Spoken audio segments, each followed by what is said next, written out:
Okay, this is the greenhouse we call the tropical house. The reason for that is that we keep it intentionally really warm and really humid.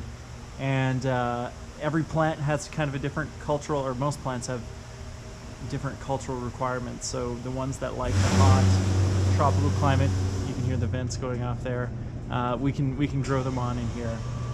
This is a great plant. We think of it kind of as a conservatory as well as, you know, a production greenhouse. So we've got a lot of like specimen plants. You can see some cactuses. Here's a big jade plant. There's a bunch of aloes on the shelves back there, and different cactuses. But then on this side, it's a little bit more production oriented. Over here is one kind of highlight area. This is our banana plant.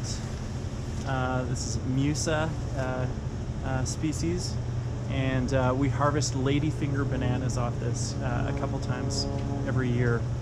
So that's kind of a highlight that we usually like to show people. So yeah, it's a fun greenhouse to walk through, and we store actually a lot of our houseplants in here for the houseplants class that we teach as well.